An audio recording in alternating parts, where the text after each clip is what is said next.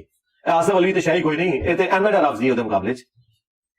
جنگ جمل جس کے بارے میں مشہور ہے کہ حضرت علی اور عائشہ کے درمیان ہوئی، اسے مختصر تعارف کر، مختصر نہیں بڑا ڈیٹیل تعارف کروایا۔ آپ جنگ جمل لکھیں، میری ویڈیوز ہی کھلتی ہیں انشاءاللہ، کربلا ریسرچ پیپر مل جائے گا، اس پہ ساری حدیثیں موجود ہیں۔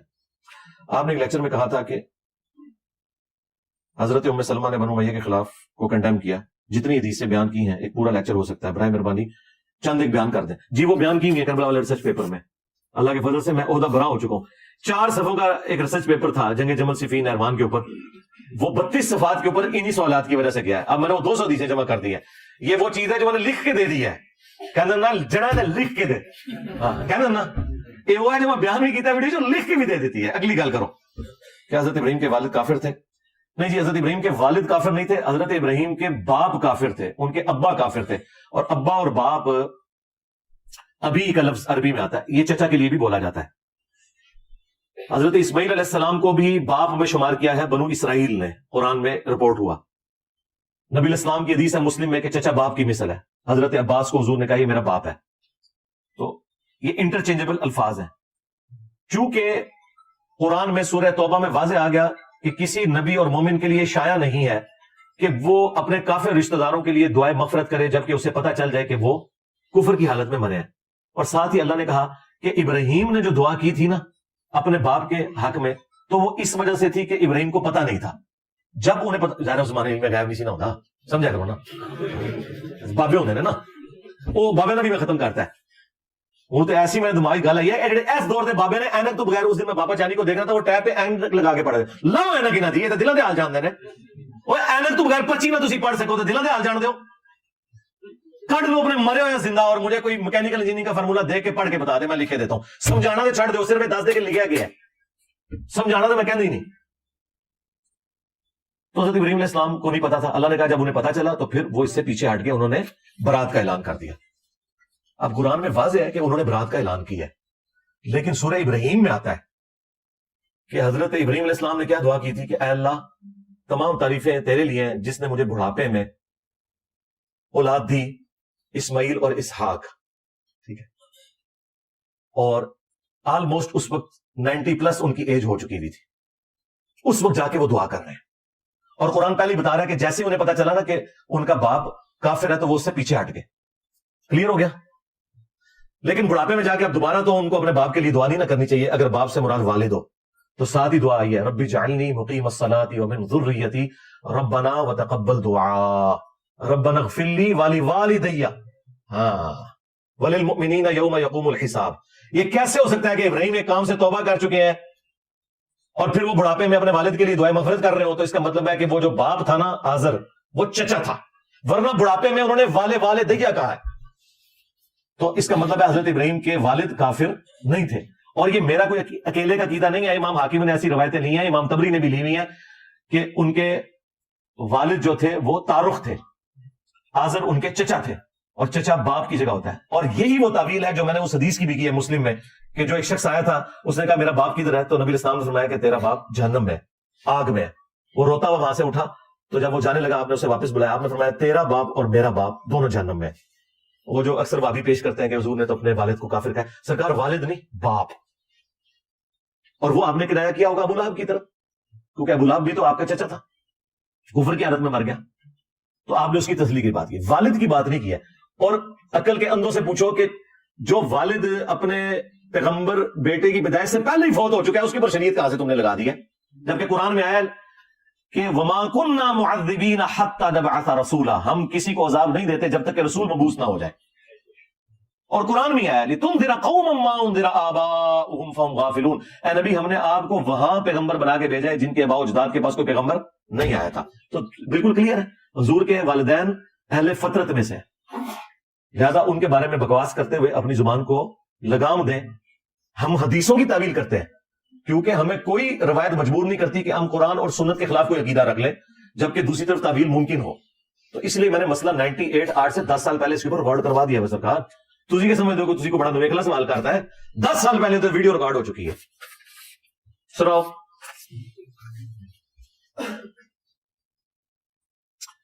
انٹرنیشنل مارکیٹ میں ڈالر ریٹ 295 ہے, مگر بلیک مارکیٹ میں وہی ڈالر ہمیں 315 تک بھی مل جاتا ہے. کیا بلیک مارکیٹ سے ڈالر ایکسچینج کروایا جا سکتا ہے؟ کس لیے آپ کروانا چاہ رہے ہیں, کیوں کروانا چاہ رہے ہیں بلیک مارکیٹ سے؟ اگر تو آپ کی یہ ضرورت ہے وہ تو آپ ضرور کریں, لیکن اگر خام خواہ آپ یہ مطلب اس گھرونے کاروبار کا حصہ بننا چاہ رہے ہیں پھر آپ نہ کریں. ہاں اگر آپ کی ضرورت ہے, دوسرے ملکوں میں آپ نے جانا ہے اور آپ کو ڈالر نہیں مل رہا, اس طرح بلیک میں خریدنا پڑتا ہے, پھر تو گورنمنٹ مجرم ہوگی نا, وہ کمپنیاں مجرم ہوگی جو اس طرح کا حرام کام کر رہی ہیں. آپ تو مجرم نہیں, آپ کی تو ضرورت ہے. اتنا بڑا سیٹ اپ آپ کا کیسے چل رہا ہے؟ چونکہ ہم نے سن رکھا ہے کہ آپ چندہ نہیں. یار تو کیا مسئلہ ہے یار, جاؤ. اللہ کے بندوں, مطلب اتنا میں لگا تھا کہ تم چاہ بھی نہیں بلا سکتا, اور کیا ادھر میں کو روزانہ ہزاروں بندوں کو کھلا رہا ہوں یار, ہفتے میں ایک دن ہے نا, روزانہ اتنے بندے آئیں گے تو ظاہر ہے کہ پھر تو میں چاہ نہیں تو روز ہی دیا گا, یہ لمبی دال دیا گا پانی پا کے. ٹھیک ہے, تو اتنے تو ہے نا یار, پیسے اتنا تو چلا لیتے ہیں نا. اتنا بڑا سیٹ کہ مطلب کوئی اتنا بڑا سیٹ اپ ہے کہ میں کوئی لنگر خانے کھولے ہوئے, اس طرح نہیں ہے میرے بھائی. اس میں میں 12 جواب دے چکا ہوں, اللہ کا شکر ہے مینج کر لیتے ہیں. بچوں کو دینی تعلیم دلوانے کے لیے کون سے مدرسے میں بھیجنا چاہیے؟ الہدا انٹرنیشنل بیسٹ ہے جی، بچوں کے لیے، بچیوں کے لیے. اور باقی یہ ہے کہ انہیں اگر نہیں اویلیبل آپ کے پاس تو آپ اسکول کالج کی تعلیم دیں، پارٹ ٹائم ہماری قرآن کی تفسیر دکھائیں. آپ کو کس نے کہ آپ اختلافی موضوعات ان کو دکھائیں، چھوٹے بچوں کو آپ قرآن کی تفسیر دکھائیں، انشاءاللہ اس میں سب کچھ وہ ایجوکیٹ ہو جائیں گے. جب قرآن کی تفسیر مکمل ہوگی معاملہ سے. باقی اگر آپ کے کسی مدرسے میں، میرے بھائی مدرسوں کے حالات آپ کے سامنے، شاید دولت چوئیاں بنا کے کٹ دے بھیجیں، بریلوی بنا کے کاٹ رہے ہیں، دیوبندی قرآن و سنت کی تعلیمات کوئی بھی نہیں دے رہے. ایک شخص اگر اسلام کے مطابق چلے، نماز ادا کرے، حقوق اللہ کا خیال رکھے، تو بھی نفس سے مغلوب ہو کر برائی کر بیٹھے تو کیا اعمال ضائع ہو جائیں گے؟ بھائی توبہ کر لے، اعمال واپس آ جائیں گے، بے فکر رہیں. موت کے غرغرے سے پہلے توبہ ہے. جامعہ ترمذی میں حدیث ہے، موت کے غرغرے سے پہلے توبہ قبول ہے. توبہ کرتے رہے، اچھی صحبت اختیار کریں، انشاءاللہ گناہوں سے دور رہیں گے. کیا فیوچر ٹریڈنگ حلال ہے؟ زیادہ تر کیسز میں تو یہ سارا اسکیم ہی چل رہا ہوتا ہے. میں اس طرح آپ کو ان جنرل حلال اور حرام کی بات نہیں کرتا. آپ حلال اور حرام کاروبار کے 4 بنیادی اصول، فارکس ٹریڈنگ، کرپٹو کرنسی، اس کے اوپر میری 40 منٹ کی ویڈیو ہے، وہ اصولاً دیکھ لیں. ہر کاروبار پہ میں نے بات نہیں کرنی کہ میں ایک کاروبار، وہ تو لاکھوں کاروبار ہے دنیا میں، مجھے عمر نور بھی مل جائے تو میں صرف کاروبار پہ ویڈیو ریکارڈ کراؤں گا. قرآن بھی اصولی بات کرتا ہے. میں نے اصول 4 بتا دیے، 4 کا سانچہ آپ کو دے دیا. جو ان 4 اصولوں کے اندر آتا ہے کاروبار وہ حلال ہے، جو اس میں نہیں آتا وہ حرام ہے. سیدھی سی بات ہے. آپ نے بتایا کہ لے پالک اولاد کی ولدیت نہیں بدل سکتے اگر لوگ ہٹ درمی سے کام لیتے ہوئے غلط ولدیت، تو میرا کیا قصور ہے میرے بھائی؟ وہ بچہ بالغ بھی گناہگار نہیں، بچہ تو گناہگار نہیں ہوگا، گناہگار ہوں گے اس کے لے پالک جو جنہوں نے لیا وہ اور جنہوں نے دیا وہ دونوں گناہگار ہوں گے. ان کو نہیں پتا تھا. میں نے ایک عالم کی ویڈیو میں آپ پر گستاخی کا الزام لگا دیکھا جس میں آپ نے کہا کہ نبی علیہ السلام تو اپنا پیشاب بھی نہیں روک سکتے. میں نے کہیں کسی ویڈیو میں نہیں کہا، یہ علماء اپنی طرف سے ایک جملہ بنا کے میری طرف منسوخ کرتے ہیں اور پھر اس کے ساتھ پھر ایڈ کرتے ہیں یہ نبی کو تانا دے رہا ہے. یہ تو بات ہی کچھ اور ہوئی تھی. میں نے یہ بات کی تھی، اس میں میری ویڈیو ریکارڈ ہو چکی ہے 1.5 گھنٹے کی. اس پہ نہیں صرف پوری ایک ڈاکٹرن پہ جو میں نے نبیوں والی توحید بیان کی ہے. ابھی تو میں بابوں کے حوالے سے توحید ڈسکس کر رہا تھا نا. میں نے قرآن سے اب نبیوں والی توحید بیان کی ہے کہ جب نبیوں کو اللہ کے مقابلے پہ کھڑا کیا جائے گا، پھر انبیاء کرام کو اللہ تعالیٰ نے قرآن میں کس طریقے سے ایڈریس کیا ہے اپنی توحید کو اسٹیبلش کرنے کے لیے. یہ میں بات کر رہا تھا کہ یہ کہتے ہیں جی فلاں بابے نے جو ہے وہ سمندر روکا ہوا ہے. تو میں نے کہا تھا کوئی بڑے سے بڑا بابا ہو یا کوئی پیغمبر ہی کیوں نہ ہو، کوئی شخص اپنا پیشاب بھی نہیں روک سکتا. اگر آپ یہ سمجھتے ہیں کہ یہ کفر ہے جملہ تو ٹھیک ہے، پھر آپ اس جملے کو الٹ کریں کہ بڑے بزرگ بھی اور بڑے نبی بھی بغیر اللہ کی مرضی کے اپنا پیشاب روک سکتے ہیں. تو یہ کہیں انشاءاللہ جاتے ہوئے کفر کا فتویٰ آپ کو دے دیں گے. آپ کہیں گے نہیں یہ تو نہیں کہہ سکتے. دوسری بات بالکل درست ہے، یہ بات کسی کانٹیکسٹ میں ہو رہی ہے اور نبیوں کو نہیں کہا کہ تم اپنا پیشاب نہیں روک سکتے. نبیوں کے ماننے والوں کو کہا کہ ظالموں نبیوں کو خدا نہ بناؤ. کوئی نبی بغیر کھائے پیے زندہ نہیں رہ سکتا، کوئی نبی بغیر نیند کے زندہ نہیں رہ سکتا، کوئی نبی بغیر ٹوائلٹ کے زندہ نہیں رہ سکتا. یہ مجبوری ہے جو اللہ نے لگا دی، اس کے ساتھ اللہ تعالیٰ ان مجبوریوں سے پاک ہے. قرآن میں اللہ تعالیٰ پتہ کیا کہتا ہے؟ اللہ ہے جو سب کو کھلاتا ہے اور خود نہیں کھاتا. کیا کہہ رہا ہے اللہ؟ اور پھر عیسیٰ ابن مریم کا نام لے کے کہہ رہا ہے کہ عیسیٰ اور اس کی ماں روٹی کے محتاج تھے. تو کیا اللہ تعالیٰ یہ کہہ رہا ہے کہ روٹی افضل ہوگی عیسیٰ سے؟ جاؤ اللہ سے فتویٰ لاؤ، جاؤ جنمش. یہ میں اس سوال لکھنے والے کو نہیں کہہ رہا، جس نے آپ کے دماغ میں ڈالا ہے اس کو کہہ رہا ہوں. تو اللہ تعالیٰ کیا یہ کہنا چاہ رہا تھا کہ روٹی کا مقام عیسیٰ سے زیادہ نہیں؟ اللہ تعالیٰ بتانا چاہ رہا تھا کہ بھئی عیسیٰ اور ماں ان کی روٹی کے محتاج ہیں اور اللہ روٹی کا محتاج نہیں. سرکار جب کوئی بندہ روٹی کا محتاج ہوتا ہے تو روٹی کے بعد کیا آتا ہے؟ ٹوائلٹ. امپلائڈ ہے. اب یہ جملے آپ نے کہیں پہلے سنے نہیں تھی اس لیے آکورڈ لگ رہے ہیں، کوئی مشکل نہیں ہے اس کو سمجھنا. اس کی وجہ یہ ہے کہ جب فتنہ اٹھتا ہے نا تو پھر اللہ تعالیٰ اپنے بندوں کے ذریعے جملے جاری کرواتا ہے. اس کی مثال آپ کو میں بتاؤں. جب حضور کی میت رکھی ہوئی تھی، صحیح بخاری میں آتا ہے، حضرت ابوبکر آیت کچھ اور پڑھ رہے ہیں اور فتویٰ کچھ اور دے رہے ہیں. آیت پڑھ رہے ہیں انک میت و انہم میتون، اے نبی تم نے بھی مرنا ہے، تمہارے مخالفین کو بھی مرنا ہے. بالکل ٹھیک ہے. آیت پڑھ رہے ہیں وما محمد الا رسول قد خلت من قبلہ الرسل افئن مات او قتل، محمد تو نہیں مگر ایک رسول، اگر یہ مر جائیں یا قتل ہو جائیں، اور پاکستان میں ترجمہ کر لیں کہ یہ وصال فرما جائیں یا شہید ہو جائیں، تو کیا تم دین سے الٹے قدم پھر جاؤ گے؟ لیکن فتویٰ کیا دے رہے ہیں؟ جس طرح انجینئر صاحب نے کہا کہ کوئی بابا ہو، کوئی بزرگ ہو، بڑے سے بڑا انسان اپنا پیشاب بھی نہیں روک سکتا. فتویٰ پتہ کیا دے رہے ہیں؟ من کان یعبد محمدا فان محمدا قد مات، جو بھی تم میں محمد کی عبادت کرتا تھا جان لے کے محمد مر گئے. تو قرآن میں تو یہ نہیں لکھا ہوا تھا. یہ حضرت ابوبکر نے خود سے جملہ گھاڑ کے ان لوگوں کے اوپر فٹ کیا جو حضور کی عبادت بھی نہیں کرتے تھے. 2 جرم ہے اس جملے کے اندر آپ کی ڈاکٹرن میں، میرے مطابق بالکل ٹھیک ہے. ایک تو صحابہ نے حضور کی کبھی عبادت ہی نہیں کی ہے، پھر یہ جھوٹا الزام کیوں لگایا جو تم نے محمد کی عبادت کرتا تھا جان لے کے محمد مر گئے؟ کیوں کہا؟ اور نہ ان سے شائبہ تھا کہ وہ یہ کریں. یہ بات توحید کو اسٹیبلش کرنے کے لیے، کیونکہ انسانی تاریخ میں سب سے بڑا شرک نبیوں کے نام پہ ہوا ہے، ولیوں کے نام پہ نہیں ہوا. اس وقت بھی دنیا میں سب سے بڑا شرک کا جو اڈا قائم کیا ہے وہ نبیوں کے ماننے والوں نے. جیسس کرائسٹ کے ماننے والے 2.25 ارب ہیں. ہندو تو 1 ارب بھی نہیں ہے بت پرست. اس وقت بھی پلانٹ ارتھ پہ سب سے بڑا شرک کر رہے ہیں نبیوں کے ماننے والے. رسول اللہ نے بھی جیسس کرائسٹ مان جانا تھا اگر حضرت ابوبکر اس وقت وہ جملہ نہ بولتے.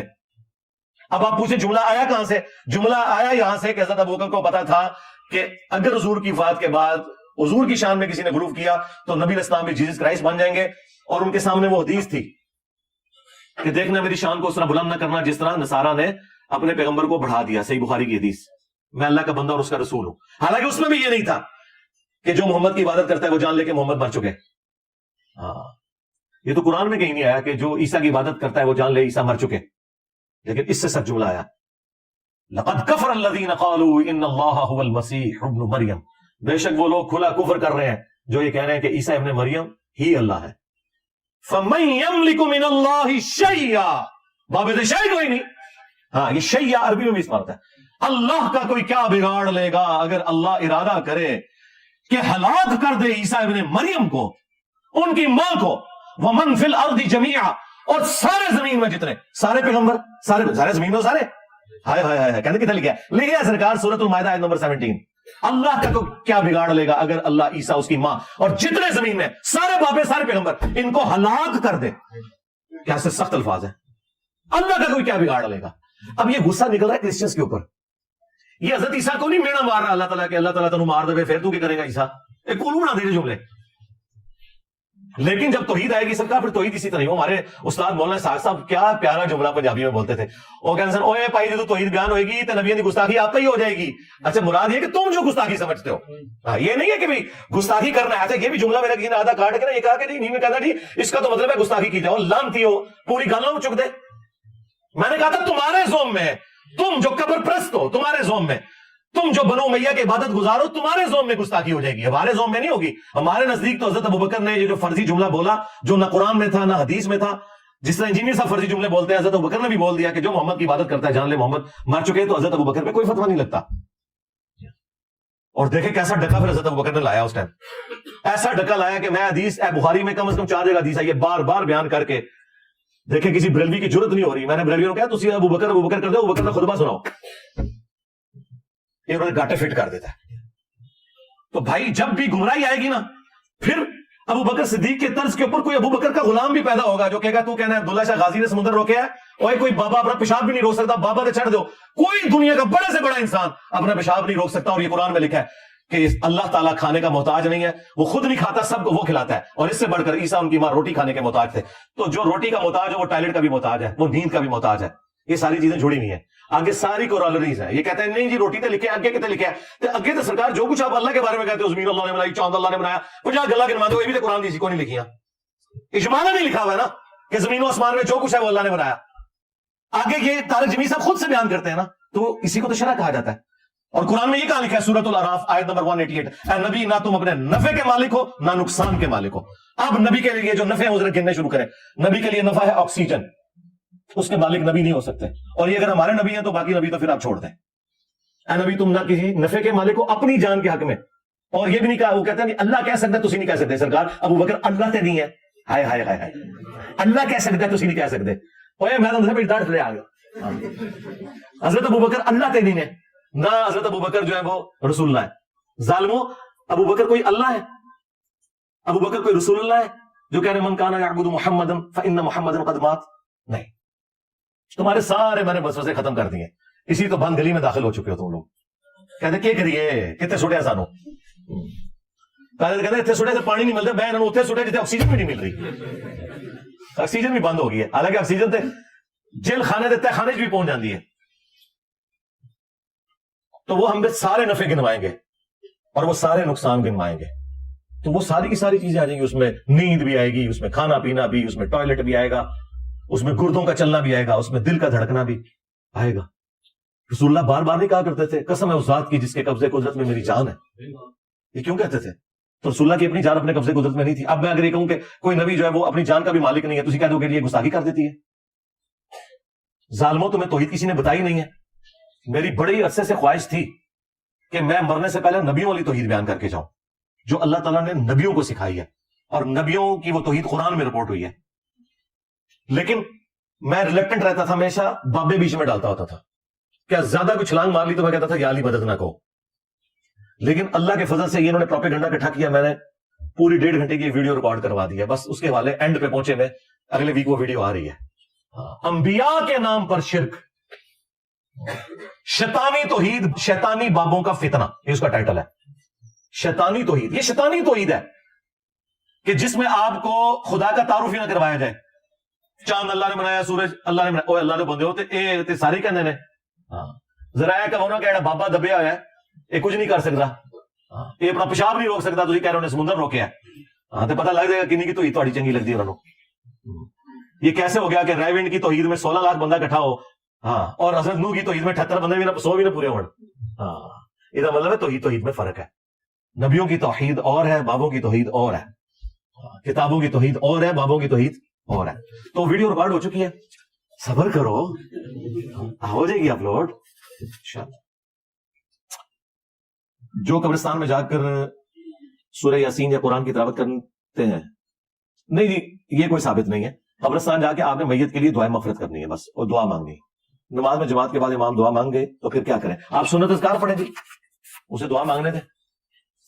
سنت اذکار میں دعائیں خود ہی آ جائیں گی. اجتماعی دعا کوئی ثابت نہیں ہے، سوائے یہ کہ وسیلے اور توسل کے طور پہ کبھی کروا لی جائے، بس اس سے زیادہ نہیں. حضرت عمر کے بیٹے کے بارے میں مشہور ہے کہ انہیں بدکاری کے جرم میں کوڑے لگائے گئے، یہ ضعیف روایت ہے، کوئی ثابت نہیں ہے. مایوسی شرک ہے تو کیا مایوسی بڑا شرک ہے یا چھوٹا شرک ہے؟ یہ مایوسی اور والی وہ مایوسی، یہ ایک جملے کے طور پہ جو آتا ہے قرآن میں تو ہے لا تقنطوا من رحمت اللہ، اللہ کی رحمت سے مایوس نہ ہو، وہ تمہارے سارے گناہوں کو معاف کر دے گا. ہاں جی، وہ اس طرح کی مایوسی جس میں آپ کہیں کہ اللہ تعالیٰ مجھے کبھی بھی نہیں بخشے گا، نعوذ باللہ، بعض لوگ کہتے ہیں، تو یہ تو کفر ہے. اس طرح تو کوئی مسلمان کہتا بھی نہیں ہے. باقی یہ جو انسان وقتی طور پہ اس کے ارادے ٹوٹ جاتے ہیں، تو مولا علی نے کہا نا کہ میں نے اپنے ارادوں کے ٹوٹنے سے اپنے رب کو پہچانا. وہ جو دلی کیفیت ہے اسے مایوسی نہیں کہا جاتا. ٹھیک ہے، وہ انسان پہ غم کی کیفیت آتی ہے، خوشی بھی آتی ہے، غم بھی آتا ہے. تو اس طرح کی مایوسی نہیں ہے کہ میری زندگی 0 سے ملٹیپلائی ہو گئی. نہ سرکار، میری زندگی میں درجنوں ایسے واقعات ہیں کہ میرے ساتھیوں نے، میرے فیملی ممبرز نے یہی گمان کیا کہ یہ مارا گیا، اور آج میں کہتا ہوں وہ واقعات نہ ہوتے تو آج اللہ تعالیٰ مجھے اس مقام پہ نہ پہنچاتا کہ ان کے 1000 سال میں کوئی بابا نہیں آپ پروڈیوس کر سکتے جس کو اللہ تعالیٰ نے اتنی عزت دی ہو. ان کے بابوں نے جو عزت کمائی ہے نا، تو باقی بابوں کے تلوے چاٹ چاٹ کے میں سارے بابے نو پڑھ کے رکھ دیتا ہے، اس کے باوجود انہوں دیوان میرے لگ گئی ہے. اس طرح کی مثال پہلے کوئی نہیں ہے. اس کی وجہ یہ ہے کہ سچائی کی طاقت ہے اللہ کے فضل سے. حالانکہ میرے فیملی ممبرز، میرے قریبی لوگ کہتے ہیں مارا گیا، سانو ہی مروا دیتا. میں ادھر ہی کہتا ہوں نا، ایک وقت آئے گا جو چیزیں تم میری یہ ہائی لائٹ کر رہے ہیں کہ میرے نیگیٹو پوائنٹس ہیں، انہی چیزوں نے میری اسٹرینتھ بننا ہے. 2 میری پازیٹیو چیزیں ایسی جنہیں میں پازیٹیو سمجھتا تھا، میرے علاوہ سارے نیگیٹو سمجھتے تھے، سوائے جن کو اللہ نے عقل دی تھی. ایک جو میں نے بابوں کو ہاتھ ڈالا، لوگ کہتے تھے جناب اے تے لوگ گل سنیں گے نہیں، تو سیدھی بابے پون دینا. میں کہ نہیں، یہی سنیں گے. اج دیکھ لو 2023 میں بیٹھا ہوں، بابے نال کیا ہو رہی ہے، میمز بن رہی ہیں. دوسرا میں نے بنو امیہ کو ہاتھ ڈالا، لوگ کہتے تھے جناب بہت اتنے ہاتھ پا لیا. میں کہ اللہ کے نبی تو کوئی اونچا ہو ہی نہیں سکتا نا. اسی نہیں تکنا کہ جو رسول اللہ کے مقابلے میں کھڑا ہوگا سیدھا اسی گردن پہ آ جائے گا. آج آپ ہماری لائف سٹوری سنیں، 90% لوگ جو ریورٹ ہوئے نا کربلا سن کے ہوئے ہیں، اور کربلا نے انہیں توحید تک پہنچا دیا. تو اسی پوری زندگی قرآن بیان کر کے توحید تک نہیں پہنچا سکے. اللہ نے ہمارے ذریعے ان لوگوں کو توحید تک پہنچا دیا. سچائی کی طاقت یا کربلا ہوگی یا بابوں کی جو سٹوریاں میں نے کی ہیں. اور جو پڑھے لکھے لوگ ہیں وہ کہتے ہیں جی آیت حدیث جو دس دینا وہ لکھی نظر آتی ہے، اے بڑے تھوڑے سے ہوتے ہیں. ہاں بعد میں سارے یہی ہو جاتے ہیں، لیکن شروع میں جو ٹریگر ہوتا ہے کہتے ہیں کوئی نہیں چڑھتا بابا جی، وہ تو جناب دیکھو کہتے ہیں انہوں نے یہ کر دیتا ہے. یا تیسری کوئی چیز تھی، وہ جو میرے پہ قادیانیت کا الزام لگاتے تھے. اے لایا کرو، بالکل لایا کرو، لاندے رہو اس طرح تاکہ تہاڈی منجی ٹھکدی رہے. کیونکہ جب یہ قادیانی کا الزام لگایا تو میں پھر چشتی رسول اللہ، اشرف رسول اللہ ایسا میں کھرچیا ہے، ایسا کھرچیا ہے کہ میں 4 سٹیج کینسر بنا چھڑیا زخم. ہوں سارے آگے کہہ رہے نہیں نہیں نہیں انجینئر صاحب ہم پہ ویسے الزام لگا رہے. اوے وہ بریلوی جو پوری دنیا کو گستاخ رسول کہتے تھے، آج انجینئر صاحب سے کہہ رہے ہیں جناب اسی گستاخ رسول نہیں، مجھ سے بھیک مانگ رہے ہیں. ان کو آپ نے اس ڈیفینسو موڈ میں دیکھا تھا؟ تو یہ میرے وہ ہارڈ لائنر ہونے کی وجہ سے ہوا ہے سارا کچھ. سافٹ لائنر لوگوں کی بات نہیں سمجھتے. کیا کشمیر میں جہاد ہو رہا ہے وہ اللہ کے راستے میں ہے، اس زمین کی جنگ کے لیے؟ کشمیر کا جہاد تو ختم ہو چکا کب سے بھائی، اب تو پولیٹیکل سٹرگل ہے اور اس میں ہم ان کے ساتھ. میری نسبت تبلیغ جماعت سے آپ نے بیان میں کہا تھا کہ رائے گنج مرکز کے اندر ایک ہی جگہ پر 2 مسجدیں ہیں، اس بارے میں اس لیے باہر سے آنے والوں کو بغیر وضو نماز کی مسجد، حالانکہ باہر کے آنے والی جماعتیں عام پبلک میں نماز پڑھتی ہیں، اس وقت ان کو مسجد جراثیم کیوں نہیں لگتے؟ تو یہ بات آپ ریونڈ والوں کو بتایا نا کہ وہ جو انہوں نے لادہ مسجد کی ہوئی ہے اس میں باقاعدہ پوری باؤنڈری کی ہے، وہ دیواریں گرا دینا، دیواریں برلن بھی گر گئی ہے، تو ریونڈ کا جو بیرون اور اندرون ہے اس کی دیواریں کیوں نہیں گر رہی ہیں؟ پھر تو اگلی گل دسن گے نہیں وہ ذرا ممی ڈیڈی لوگ ہوتے ہیں، یہ ہوتا ہے وہ ہوتا ہے۔ اگر کوئی اوپر آ کے نماز پڑھ لے وہ لادہ، لیکن آرگنائز جو معاملہ ہے وہ ان کا ادھر ہی لاتا ہے، نہ بیرون کے لوگوں میں اندرون کے لوگوں کو داخل ہونے دیتے ہیں، وہاں سیکورٹی پہ بندے بٹھائے ہوتے ہیں۔ اس میں ہمارے بلال بھائی نے پوری ویڈیو بنائی ہوئی تھی، اس پہ مجھے طارق جمیل صاحب کا بھی فون آیا تھا، پھر میں نے ان سے فقہی ٹرم میں بات کی، میں نے کہا مجھے بتائیں مسجد کی ڈیفینیشن ہے اذن عام، کہتے ہیں ہاں، تو میں نے اس کے تحت تو آپ جو بیرون کے لوگوں کو نماز پڑھا رہے ہیں وہ مسجد ہی نہیں ہے، وہ کہتے ہیں نہیں وہ اذن عام تو وہاں نہیں ہے کیونکہ پتہ ہے وہ ان کا وہ سلسلہ ہم نے لادا کیا ہوا ہے۔ اچھا انہوں نے کہا جی مسجد ایک اس لیے کہ امام ایک ہوتا ہے، بھائی امام سے کیا فرق پڑنا ہے؟ جس امام کی قرات کی آواز ہی نیچے بیرون والوں کو نہیں جا رہی ہے، انہوں نے اونچی آمین کہاں سے کہنی ہے؟ تو جراثیم تو لگتے ہیں آمین سے، رفع دین سے چھوٹے جراثیم لگتے ہیں، اور اگر آپ کہتے ہیں نا نہیں لگتے، جاؤ جو بندیوں کی پہلی صف میں نا 5 بندے کھڑے ہو کے آمین اونچی کو کتے کی طرح نہ سلام پھیر کے امام پڑھ گیا، میں اپنی ویڈیو ڈیلیٹ کر دوں گا۔ تو گل کرنے نہیں کرو، تو ہمیں پتہ ہی نہیں مولوی کتنے کتنے چلاکیاں نے، بنو امیہ دی اولاد دے، اور میں بنو امیہ دا استاد ہاں۔ میں شغل کے لیے کرکٹ، لوڈو یا کوئی اور کھیل کھیلنا بالکل ٹھیک ہے، جائز ہے، بس سود نہ لگائیں، اس پہ جوا نہ لگائیں، کھیلیں ضرور کھیلیں۔ میں نے مختلف جگہ ایک ساتھ پلاٹ لیے ہیں، ان کی ساتھ جمع کروا رہا ہوں، کچھ کی 20% ایک ساتھ جمع کریں، زکات کیسے ادا کروں؟ بھائی وہ جو جتنے % کروائی ہے نا اس کی جتنی مالیت بنتی ہے اس حساب سے ساتھ ساتھ کریں، اور اگر آپ یہ اس طرح نہیں کریں گے بعد میں آپ پھر کٹھی آپ کے لیے دینا مشکل ہو جائے گی، تو ساتھ ساتھ کریں۔ باقی انہوں نے کہا کہ جی وہ سلام بھجوایا، ٹھیک ہے جی، وعلیکم السلام اجمعین۔ جمعے کے پہلے خطبے میں امام صاحب زیادہ تر اپنے بزرگوں کے واقعات سناتے ہیں جس سے شرک کی بو آتی ہے، بو نہیں آتی، بدبو آتی ہے، بو تو پازیٹیو بھی ہو سکتی ہے۔ پہلا خطبہ سننا چاہیے، اور بھائی بات یہ ہے کہ آپ اہل حدیث کی مساجد میں جائیں نا، وہاں تو یہ سارے خرافات نہیں ہوتی نا، آپ کو کیا ضرورت ہے ایسی مسجدوں میں جہاں کہانی ہے، اور اگر ہے تو ٹھیک ہے ان کے عربی خطبوں میں شامل ہو۔ ختم کل میں شامل ہونا کیسا ہے؟ دیکھیں اس طرح کی جتنی ایکٹیویٹیز ہیں ان کو اوائڈ کرنا چاہیے، لیکن اگر آپ دعوت و تبلیغ کے گھر سے وہاں شریک ہوتے ہیں کہ بالکل قطع رحمی والا کوئی معاملہ نہ ہو جائے تو پھر ٹھیک ہے، جائز ہے، اس میں تو کوئی مسئلہ نہیں ہے۔ ہمیں اس ایکٹیویٹی سے اختلاف ہے، اس کھانے سے اختلاف نہیں ہے، میت کہ اصالہ ثواب کے لیے جو صدقہ اور خیرات کیا جاتا ہے وہ جائز ہے، ان ایکٹیویٹیز کے ساتھ اختلاف ہے۔ اصالہ ثواب کے 10 طریقے میری ویڈیو دیکھ لیں۔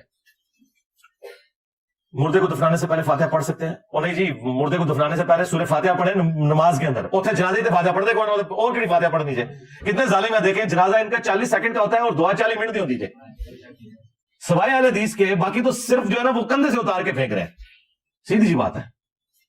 اور نماز میں سورہ فاتحہ نہیں پڑھتے نماز جنازہ کے اندر، اور کہتے ہیں بھائی فاتحہ پڑھ لی ہے، نماز بھی پڑھ لیا کرو فاتحہ، چلو 3 بار کچھ بھی پڑھ لو نا، خیر ہے۔ کیا میں اپنے کسی غیر ملکی دوست کی طرف سے اپنے پیسوں کی قربانی کر سکتا ہوں؟ ہاں جی کر سکتے ہیں، مالی عبادت میں نیابت ہو جاتی ہے، زکات بھی ادا کر سکتے ہیں۔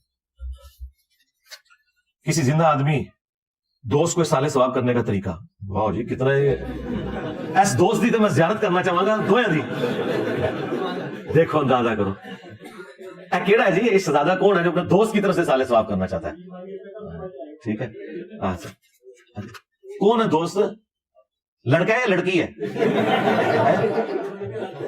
اچھا ویسے پوچھ رہے ہیں آپ تھیوریٹیکل سوال کہ ابھی جنگل ہے، 12 ننگے نے، امامت کون کرائے گا؟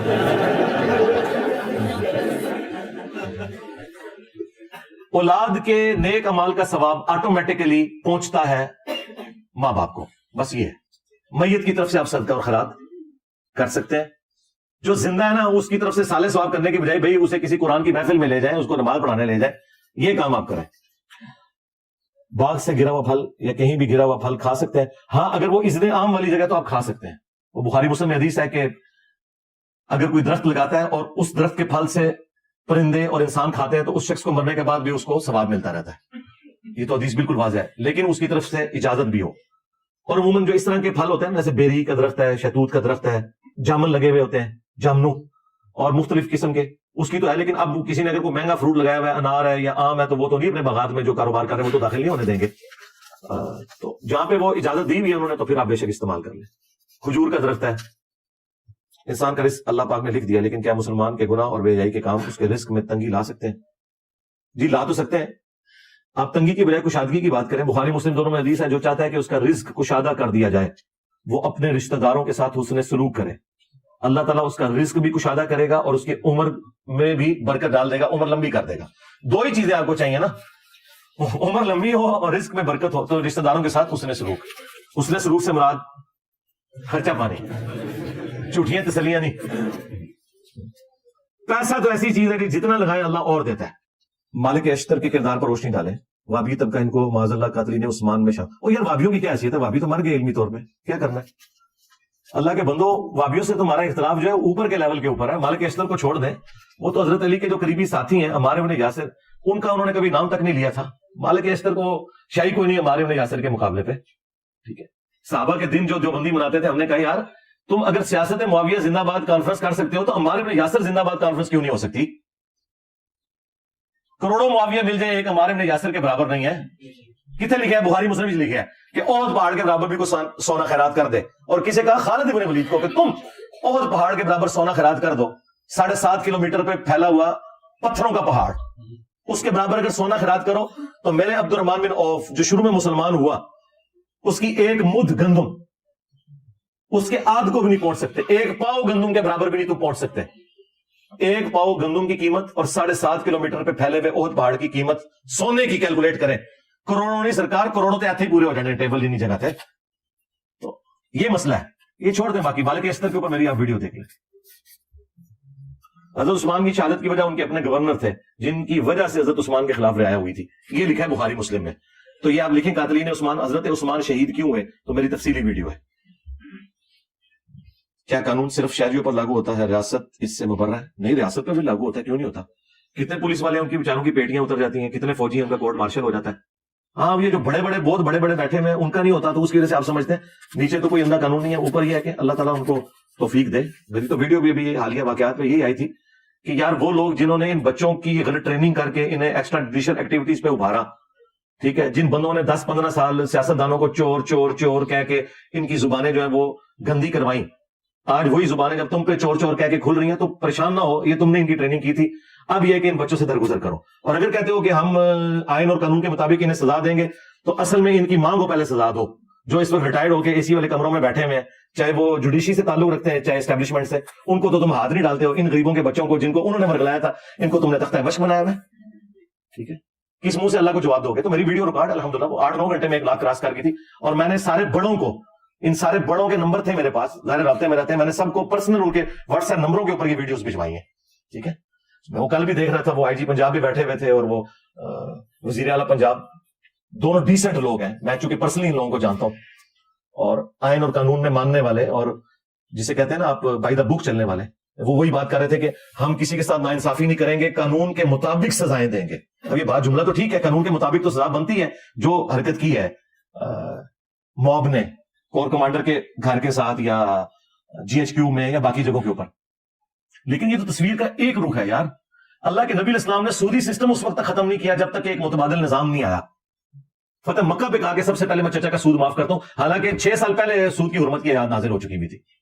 تو اللہ کے بندو, جب ان بچوں کے دماغ خراب کرنے والے اپنے گھروں میں بیٹھے ہوئے مزے لوٹ رہے ہیں ان سارے مسئلوں کے, ان کو تو تم جیلوں میں نہ ڈالو, اور ان غریبوں کے بچوں کو جن کو ان کے پولیٹیکل لیڈر ورگلا کے استعمال کرتے ہیں یا وہ اپنے جذبات میں ہاتھ کراس کرتے ہیں, ان کے اوپر سزائیں نافذ کرو. قانوناً تم بالکل ٹھیک کر رہے ہوگے, اخلاقاً بالکل درست نہیں ہے. اور یہاں اخلاقیات کی پہلے بات ہے, ذہن میں رکھیے گا. یہ نہیں ہو سکتا کہ آپ چور کو سزا دیں, اور چور کی وہ ماں جس نے صرف ان چوروں کو پیدا نہیں کیا بلکہ ان چوروں کو ٹریننگ اس ماں نے دی ہے, ان کے بارے میں اگر کوئی میڈیا میں بات کرے تو آپ اس میڈیا کے اوپر کیمرہ سے نوٹس بھجوا دیں. یہ بالکل غلط ہے. اور میں آپ کو پہلے بھی کہتا تھا, میں نے کہا تھا نا کہ کینٹ ایریا میں گھسے گی عوام, تو دیکھ لیں سی ایس ڈی لوٹے نا. میں نے انہوں پوچھ کے نہیں کیا ہے, اللہ تو بندے ظاہر ہے, میں پڑھا لکھا, میں کوئی بی اے پاس یا کوئی ایف اے پاس تو نہیں ہے. ٹھیک ہے نا, میں نے دنیا دیکھی ہوئی ہے. ٹھیک ہے, اللہ کے فضل سے میں ساری ورلڈ پالیٹکس کو بھی سمجھتا ہوں, مجھے ہسٹری کا بھی پتا ہے, اس لیے میں پریڈکٹ کرتا ہوں کہ یہ ہوگا, اور وہ سارا کچھ وہی کچھ ہوتا جا رہا ہے. تو وہ اس لیے پہلے آپ کو سمجھاتے ہیں, سمجھ جائے, باقی آپ کی مرضی ہے جی. بڑے عہدے پر فائز لوگ نرم دل ہو جاتے ہیں جس طرح فاروق اعظم رضی اللہ تعالیٰ عنہ, جبکہ آج کل کے لوگ عہدہ ملتے ہی خدا بن جاتے ہیں. بالکل آپ نے ٹھیک ہے, اس کی وجہ صرف یہ ہے کہ ان کو ان کی اوقات سے بڑھ کے ملا ہوا ہے. ہاں, سیدھی سی بات ہے. آج تک کوئی بڑا بندہ اس پوسٹ پہ جو بھی پہنچتا ہے نا, اس کا دل نرم ہی ہوتا ہے. جب وہ لوگ جن کے ماننے والے کہیں کہ انہیں تو کرنیل ہی ریٹائر ہو جانا ہے اور وہ ٹاپ پوسٹ پہ پہنچ جائے, تو آپ سمجھ لیں کہ پھر بڑا آدمی تو نہیں اوپر پہنچا ہوا. آپ نے علامہ اقبال کے شعر خدا بندے سے خود پوچھے بتا دے رضا, اس کو آپ نے کہہ دیا تھا کہ شعر و شاعری کی حد تک ہے, اس میں حقیقت کوئی نہیں. حالانکہ میں نے سنا ہے کہ ان کی شاعری قرآن کے مطابق. بھائی آپ نے سن لیا تو اس سے کیا ہوتا ہے, مجھے بتائیں. انجینئر صاحب کو تو لوگ کہہ رہے ہیں انجینئر صاحب کا ڈگری نہیں ہے, اور دیکھیں اللہ کی وجہ سے میرے نام کے ساتھ آج تک کسی اسٹوڈنٹ نے مولانا یا علامہ لکھا ہے. علامہ اقبال علامہ کو کہہ دو, وہ دیکھو تو کوئی ڈگری نہیں سی. علامہ اقبال کو بریلوی دیوبندی اہل حدیث شیعہ سارے علامہ کہتے ہیں. ڈاکٹر اقبال کہا کرو. علامہ اقبال کو کہتے ہو. کس مولوی کی ڈگری, کس مدرسے کی ڈگری تھی ان کے پاس؟ اور پھر الٹا ان کی تعریفیں کرتے ہیں کہ انہوں نے قرآن کے مطابق تفسیر کی ہے. قرآن کے مطابق کہاں سے کر دی؟ ان کے پاس تو کسی عالم کی ڈگری نہیں تھی مدرسے کی. کہتے نہیں جو کچھ کہتے ہیں قرآن کے مطابق کہتے ہیں. انجینئر صاحب قرآن دکھا بھی دین, حدیث دکھا بھی دین, انجینئر صاحب غلط کہتے ہیں. تو میں نے کہا تھا ڈاکٹر اقبال کو آپ بس اسی طرح ڈیل کریں جس طرح باقی لوگوں کو یہ مجھے ڈیل کرتے ہیں کہ جو بات قرآن و سنت کے مطابق ہے وہ لے لیں, جو نہیں ہے وہ چھوڑ دیں. سورہ بقرہ کی آیت نمبر 62 کے تحت یہودی نصرانی اور صابی بھی جنت میں جائیں گے. جی جائیں گے, اپنے اپنے زمانے کے. اس پہ میری پوری تفصیلی ویڈیو ہے. کیا یہودی اور نصرانی بھی جنت میں جائیں گے؟ جی, اپنے اپنے زمانے میں وہ سارے مسلمان تھے. یہودی اس وقت کافر ہوئے ہیں جب انہوں نے حضرت عیسیٰ کا انکار کیا, اس سے پہلے تک یہودی مسلمان تھے. اور کرسچنز اس وقت کافر ہوئے ہیں جب انہوں نے رسول اللہ کا انکار کیا, اس سے پہلے کرسچنز بھی مسلمان تھے. اور رہ گئے صابی جو ہے یہ کوئی ستارہ پرست نہیں تھے. صابی دین ابراہیمی کے ماننے والے تھے, موحدین تھے. جی اپنے اپنے زمانے میں سارے مسلمان تھے, سب جنت میں جائیں گے. لیکن آج کی ڈیٹ میں نہیں. ہاں وہ مسلم شریف میں حدیث ہے, جس یہودی یا نصرانی نے میرے بارے میں سن لیا کہ میں اللہ کا پیغمبر ہوں اور مجھ پر ایمان نہ لائے, وہ جہنم میں جائے گا.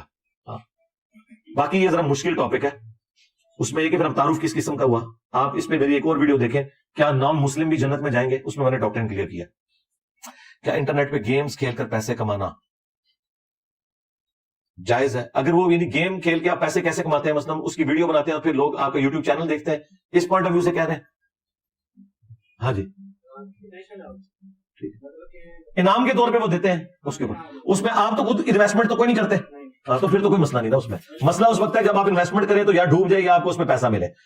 ہاں تو پھر تو نہ کرو, یہ تو نہیں تھا ویسے, تو جواب بھی چینج ہو گیا دیکھا. لیکن فاشی انہوں نے جینی صاحب نے کہا تھا دو سجدوں کے درمیان کون کون سی دعائیں پڑھیں. ابو داؤد ترمذی میں تو آئی ہے نا, رب اغفر لی رب اغفر لی 2 دفعہ. مسلم شریف میں ایک دعا ہے. مسلم شریف میں یہ نہیں ہے یہ کس موقع پہ نبی اسلام نے کہی تھی, لیکن چونکہ المصنف ابن ابی شیبہ میں باقی جگہ موجود ہے کہ تابعین جو ہے وہ 2 سجدوں میں یہ پڑھتے تھے, اللہم اغفر لی وارحمنی واہدنی وعافنی وارزقنی. تو یہ دعائیں ثابت ہیں. ریسرچ پیپر آپ کو نماز محمدی والا ملے گا نا, اس پہ لکھی ہوئی ہے صلی اللہ علیہ وسلم. بطور مسلمان ہم پر جو اجتماعی ذمہ داریاں ہیں ان کی ادائیگی کے لیے ایک جماعت کی ضرورت ہوتی ہے. آج کے دور میں سب جماعتیں گروہوں کا مقصد انفرادی اصلاح نظر آتا ہے. اجتماعی ذمہ داریوں کی ادائیگی کے لیے اصلاح فرمائے. اجتماعی ذمہ داری ہم پوری کر رہے ہیں نا میرے بھائی, اللہ کے فضل سے. باقی جتنے لوگ ہیں وہ نہ انفرادی صحیح کر رہے ہیں نہ اجتماعی کر رہے ہیں. باقی اگر آپ کہتے ہیں کوئی اس طرح کی جماعت بنا کے وہ ریاست کے ساتھ ٹکرانے والا معاملہ, تو وہ تو ہماری تو یہ ساری وار کولڈ وار ہے. اور اس کی وجہ یہ ہے کہ جب تک مسلمان خود سے قائل نہیں ہوتے کہ وہ اپنے دین پہ عمل کریں, ان کے اوپر کیسے اسلامی نظام اس طریقے سے قائم ہوگا جب وہ اسلامی نظام چاہتے نہیں ہیں. آج اناؤنسمنٹ کر دینا گورنمنٹ کے کسی مرد کو کالج میں داخلہ نہیں ملے گا جب تک وہ داڑھی نہ رکھے, تو میں دیکھتا ہوں کہ کس طرح اسلامی نظام کے لیے لوگ کھڑے ہوتے ہیں, خلاف کھڑے ہو جائیں گے سارے. اس عورت کو کالج میں گھسنے نہیں دیں گے جو نقاب نہیں کر رہی, تو یہ آپ کو ساری عورتیں روڈ پہ نظر آئیں گی. یہ آپ خوابوں کی دنیا سے باہر نکلیں گے. لوگ اسلام چاہتے ہیں, لوگ بالکل اسلام نہیں چاہتے, اور مولویوں کے کردار کے بعد تو بالکل ہی نہیں چاہتے. اور مولوی والا اسلام تو میں بھی نہیں چاہتا ہوں, سیدھی سی بات ہے. وٹ دیں گے تو باقی جو صحیح اسلام اس کے لیے اقامت دین, اور میری ویڈیو دیکھ لیں آپ. قرآن میں الا بذکر اللہ تطمئن القلوب, تو اس ذکر سے کون سا ذکر مراد ہے؟ اس آیت کے اوپر میں نے 6 لیکچر ریکارڈ کروائے ہیں. سورہ رات کی آیت نمبر 28, اس میں پہلے نمبر پہ جو ذکر ہے وہ ہے قرآن. انا نحن نزلنا الذکر وانا له لحافظون, ہم نے اس قرآن الذکر یاد دہانی والی کتاب کو نازل کیا, ہم اس کی حفاظت کرنے والے ہیں. دوسرا ذکر ہے نماز, واقم الصلاۃ للذکر, میری یاد کے لیے نماز کو قائم رکھنا. اور تیسرے نمبر پہ صبح شام کے اذکار, سنت دعائیں, فرض نماز کے بعد کے اذکار ہیں. اور وہ آپ کروٹوں میں لیٹے ہوئے بھی جو اللہ کو یاد کرتے ہیں وہ سارے ذکر ہیں. اس سے مراد وہ نہیں ہے مجھے یہ ضربے شربے لگاتے ہیں. نماز اور آندھی کوئی نہیں, ترجمہ آندھا ہی نہیں, کسی ذکر دا اور وہ ہے. اس لیے تو میری ایک ویڈیو ہے کرنٹ شاہ, وہ بھی دیکھو, بڑی مزے کی ویڈیو ہے کرنٹ شاہ. کس تو مسعود کے بارے میں ریفرنس دے دیں جی, اس کے اوپر میری ویڈیو ریکارڈ ہے میرے بھائی, میں نے بتایا بھائی. یہ ریفرنس تو انہوں نے دینا نا جنہوں نے اس کو سود ڈکلیئر کیا ہے. ریفرنس تو وہ لے کے آئیں گے نا. وہ جس حدیث سے لے کے آتے تھے وہ بھی وہ آدھی بیان کرتے تھے کہ نبی الاسلام نے ایک چیز کی 2 قیمتیں مقرر کرنے سے منع کیا ہے. اس کے ساتھ ہی امام ترمذی نے لکھا ہے کہ ہاں اگر بیچنے والا اور خریدنے والا جدا ہونے سے پہلے کسی ایک قیمت پہ راضی ہو جائیں تو وہ کاروبار درست ہے. یعنی ایمبیگوس نہیں ہونا چاہیے. 2 قیمتیں ہو سکتی ہیں کہ قسطوں پہ لو تو اتنے کی, نقد لو تو اتنے کی. اب آپ کہیں گے یہ جو فرق آیا ہے تو یہ سود ہو جائے گا. سود فرق اس وقت ہوتا ہے جب پیسے کے بدلے پیسہ ہو. ونس کموڈٹی انوالو ہو جائے تو دنیا کا پورا کاروبار چل رہی کموڈٹی کے اوپر ہے, پروڈکٹ کے اوپر ہے. جب کموڈٹی آ جائے گی نا, پھر ٹائم ویلیو آف منی جو ہے وہ منی کی ویلیو نہیں ہوگی, اس پروڈکٹ کی ہوگی. 10 لاکھ کے پیچھے 10,000 لینا حرام ہے، لیکن 10 لاکھ کی چیز اگر آپ کسی کو دیں اور اس کے اوپر 10,000 مہینہ کرایہ آپ لے لیں، کوئی کار دے دیا آپ نے، تو وہ حلال ہے کیونکہ پروڈکٹ انوالو ہو گئی۔ تو یہ ایک پوری ڈاکٹرن ہے۔ اس کے لیے آپ میری ویڈیو وہی دیکھ لیں جو میں نے حلال اور حرام کاروبار کے 4 اصول بتائے ہیں۔ قسطوں کا کاروبار اس کو بھی میں نے ڈسکس کیا ہے۔ باقی اس میں جو ہمارے استاد ڈاکٹر اسرار صاحب کا موقف ہے وہ سختی پر مبنی ہے، سوائے چند اہل حدیثوں کے، وہ بھی سارے اہل حدیث نہیں۔ آج کے بھی کتنے بڑے محقق اہل حدیث علماء ہیں، شیخ زبیر صاحب کے جو شاگرد ہیں ہمارے جیلم سے، غلام مصطفیٰ ظہیر صاحب، انہوں نے بقاعدہ پورا مضمون ان کے رسالے میں چھپا ہے، وہ قسطوں کے کاروبار کو جائز سمجھتے ہیں۔ علماء عرب سارے کے سارے جائز سمجھتے ہیں، علماء عجم میں بریلوی دیوبندی سارے کے سارے علماء قسطوں کے کاروبار کو جائز سمجھتے ہیں۔ چند اہل حدیث نے، اور ڈاکٹر اسرار بھی انہی سے متاثر ہو کے انہوں نے یہ بات کی ہے، وہ بات بالکل غلط ہے۔ یہ قرآن میں جو آیا نا کہ کافر کہتے تھے کہ سود حرام کیوں ہے جبکہ کاروبار بھی تو سود کی طرح ہے، تو اللہ نے کیا کہا کہ اللہ تعالیٰ کاروبار کو حلال کرتا ہے اور سود کو حرام۔ یہ وہ کیوں اینالوجی بناتے تھے؟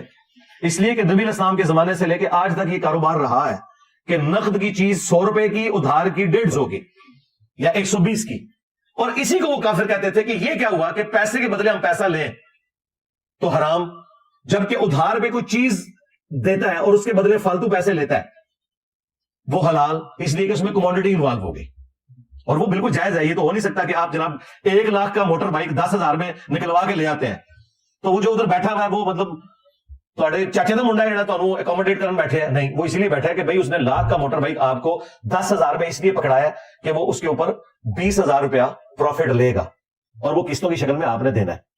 وہ پیسے کے بدلے پیسہ نہیں لے رہا بلکہ آپ کے موٹر بائک کے بدلے لے رہا ہے۔ اب آپ کہیں گے موٹر بائک کے بدلے کیوں لے رہا ہے؟ اس لیے کہ بھائی تم تو 10,000 کے مالک تھے، موٹر بائک تو تم نے 1 لاکھ والی اپنے نیچے رکھی ہوئی ہے، تو جو اوپر کا 90,000 ہے اس کے اگینسٹ جو موٹر بائک ہے اس کا مالک تو وہ شخص ہے، اس کا کرایہ نہیں اسے دو گے؟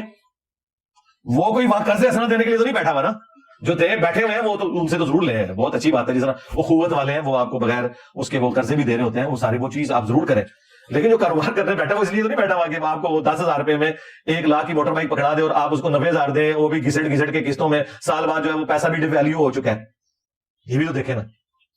تو جب پروڈکٹ انوالو ہو جائے گی تو سود ختم۔ لو جی تھوڑا پورا تھدا میں مکا چھڑا جائے، کوئی ایک پرچی جڑی اگے آئی ہوئے اور میں نے نہ پڑھی ہو، پرچی اللہم انی اسألک بانک انت اللہ لا الہ الا انت الاحد الصمد الذی لم یلد ولم یولد ولم یکن له کفوا احد وإلہکم الہ واحد لا الہ الا هو الرحمن الرحیم الف لام میم اللہ لا الہ الا هو الحی القیوم اللہم صلی علی محمد وعلی آل محمد اللہم ربنا آتنا فی الدنیا حسنہ وفی الآخرة حسنة وقنا عذاب النار ربنا آتنا من لدنک رحمہ وہیئ لنا من امرنا رشدا۔ اے اللہ ہماری، ہمارے ماں باپ کی، ہمارے بیوی بچوں کی، ہمارے رشتہ داروں کی، تمام مسلمانوں کی تمام دینی دنیاوی جسمانی روحانی ظاہری باطنی پریشانیاں تکلیف مصیبتیں دکھ درد بیماریاں دشواریاں دور فرما، اور تمام نیک دلی جائز دعاؤں کو اپنی بارگاہ میں قبول و منظور فرما، خصوص بالخصوص انڈیا، چائنا، کشمیر، فلسطین، یمن، عراق، شام،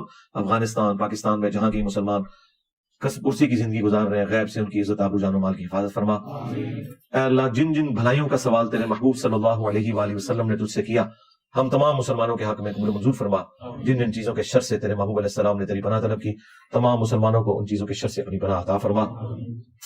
حاضرین کے جتنے بھی چھوٹے بڑے رشتہ دار فوت ہو چکے ان کی مغفرت فرما، جتنے زندہ ہیں انہیں موت سے پہلے قبر و آخرت کی تیاری کرنے کی توفیق عطا فرما۔ حاضرین کے جتنے چھوٹے بڑے رشتہ دار بیمار ہیں انہیں شفاء کلی عطا فرما۔ اللہم اغفر لحینا ومیتنا وشاہدنا وغائبنا وصغیرنا وکبیرنا وذکرنا وانثانا اللہم من احییتہ منا فاحیہ علی الاسلام ومن توفیتہ منا فتوفہ علی الایمان۔